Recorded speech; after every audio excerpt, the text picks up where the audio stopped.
we move on to do a preview of Wednesday's Champions League fixtures. And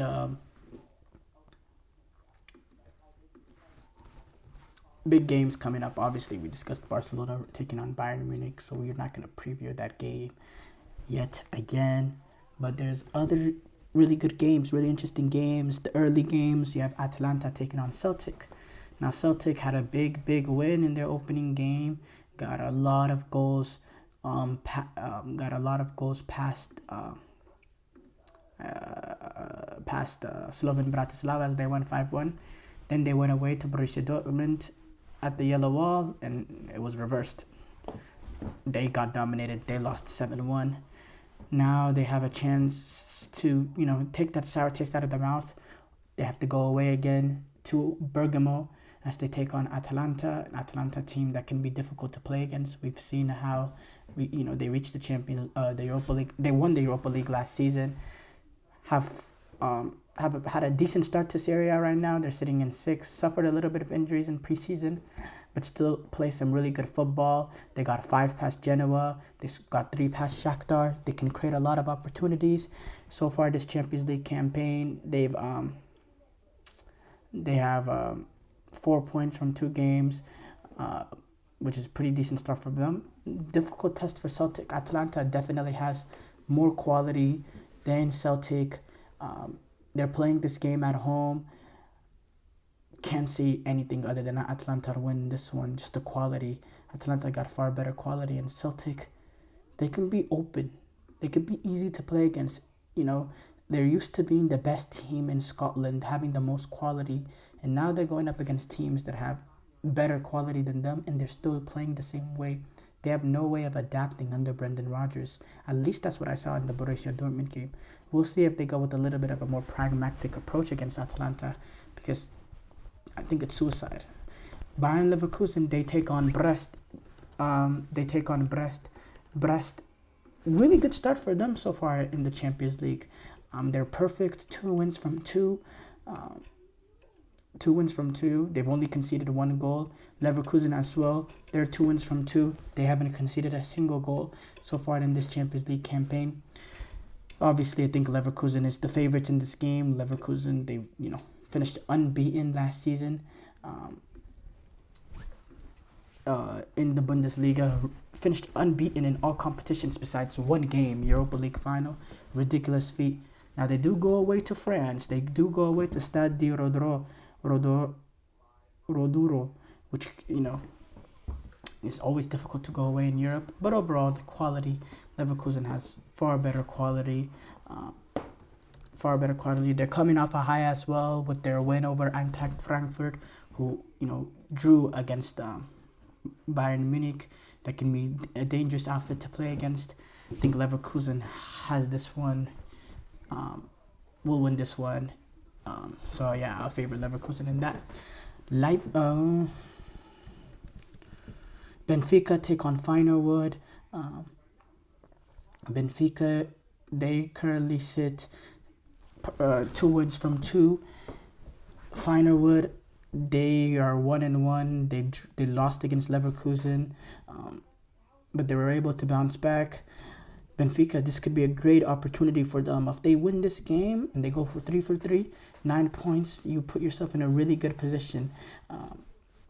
Feyenoord, they want to pick up as much points as they can. Going away to Portugal, though, couldn't be difficult. I do favor Benfica in this one. Salzburg taking on Dinamo Zagreb. Red Salzburg Arena. Zagreb only have 1 point from 2. They've conceded 11 goals so far in this campaign. Salzburg, they've been pretty poor as well. 2 losses. They haven't scored a single goal so far. I think this will be a tight affair. I think Salzburg feeding off the energy at home probably has the slight advantage there.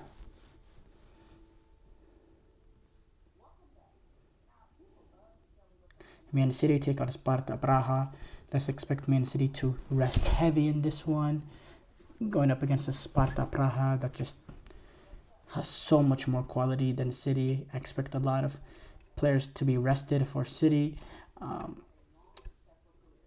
And with them, being in a firm title race, having to take on Southampton this weekend. Then they have another midweek game next week. Can't see much of the key players. I think we'll see a mixed match team. I think this is the perfect opportunity for Guardiola to rest. This game is also being played at home, which will give it even better an opportunity for some of the second team to get the result in this one. Expect to see some players that haven't been really that involved so far this season. I think City are definitely going to get the win there. Atletico Madrid take on Lille. Lille caused a massive upset last week going up against the other big team in Madrid, taking on Real Madrid.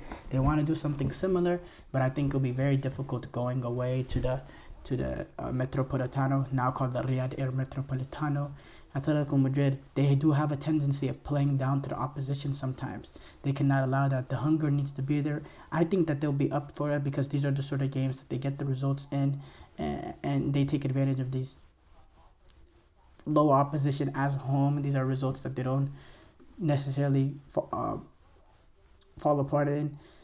They had a really sour taste in their mouth from their last Champions League game when they went against Benfica and got trounced. They need to get this result. They will get this result. These are the sort of games that they always get that result in. So, Young Boys taking on Inter. Young Boys playing this game at home. Inter, they'll win this game. Far better quality. Young Boys, one of the bottom feeders in this Champions League campaign. Inter has more than enough quality to win that one. Talking about Barcelona Bayern. Last one, Leipzig taking on Liverpool. These are games against two Pot 1 teams. They came in both as Pot 1 teams. Liverpool, they're sitting 2 wins from 2 in the Champions League. Big win over AC Milan in the opening game going away. Now you take on a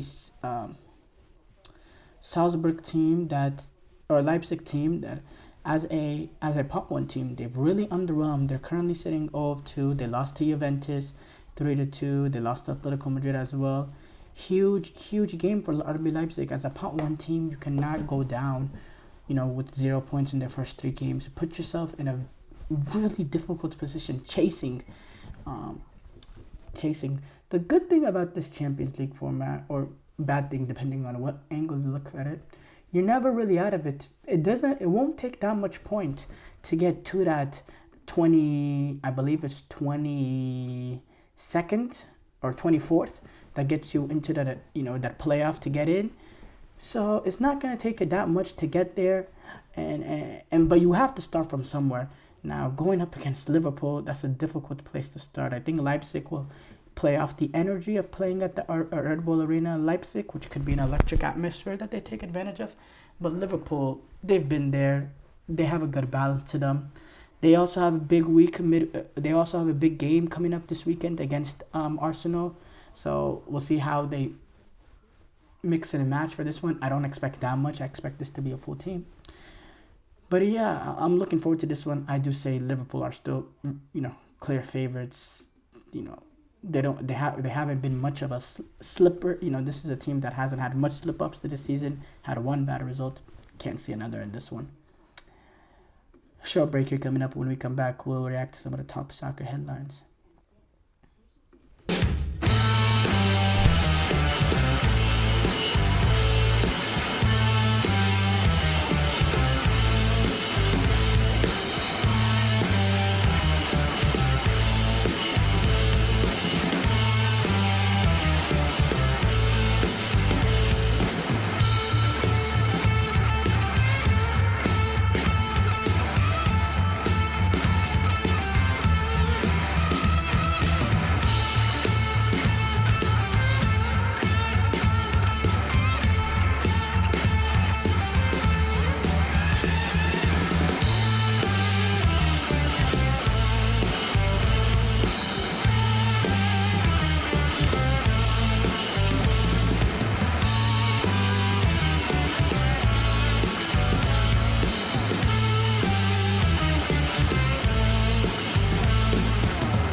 Before the break, we did a full preview of Wednesday's Champions League fixtures.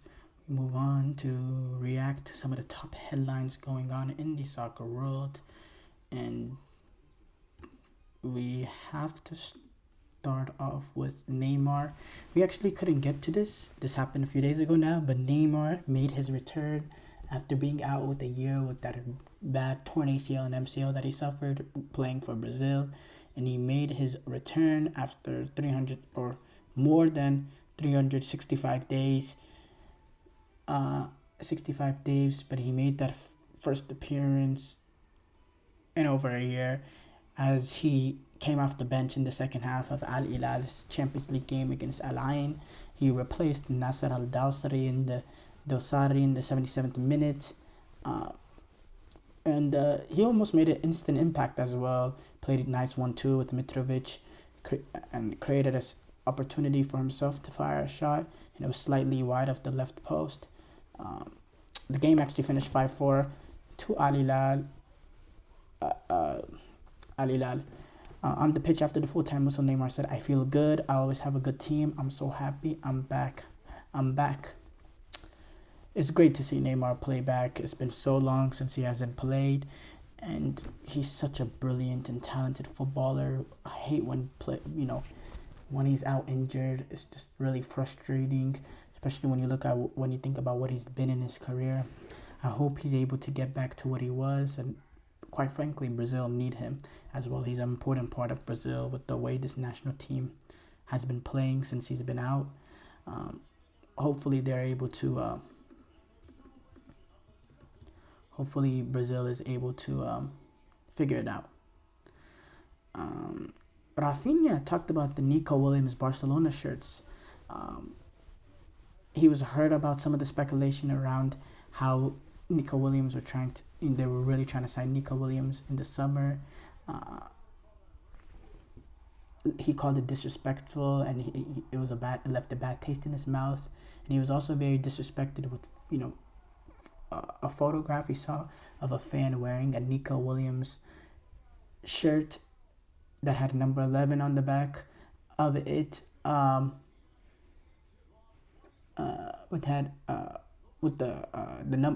with number 11 on the back of it, which is what Rafinha wears. It was Nico Williams in a Barcelona shirt. And Rafinha, he said, "I saw these posts with the shirt on Instagram. I thought it was a joke and bad taste, and it was disrespectful. People need to respect the players that are here. We're here giving our best, and we're fighting for the club. To see a photo like that, it wasn't very nice for me. I took it as a lack of respect. Of course, people are free to do what they want, but I did feel a little hurt in that moment. It wasn't an added motivator to start the season in the way I did. I was anxious to give my best for the club, seeing how many years of my contract I have here. It was a crucial point. I started the season knowing to play here I have to adapt to a different position and a different style of play. In the past, I gave 100%. Now I give 200%, and I'm always willing to do that for the club. It's been part mental and part tactical, but it's also very important for me to have the confidence of the coach and my teammates. My mentality at the beginning of the season was different from other years. I knew I had to adapt to a new position to play here. Look, whatever was done in the summer, I don't know what it was, but Rafinha looks like a totally different player so far this season. He's been absolutely brilliant. He's been absolutely integral.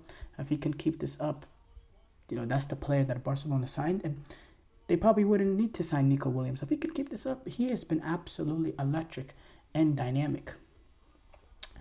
Thank you guys for tuning into the GSMC Soccer Podcast presented by the GSMC Sports Network. Your support means a lot to us, so please remember to subscribe to the show and leave a positive review. It really does make a difference. We also invite you to follow us on Facebook, Twitter, TikTok, and Instagram for more content and updates. So thank you once again and have a wonderful, wonderful day.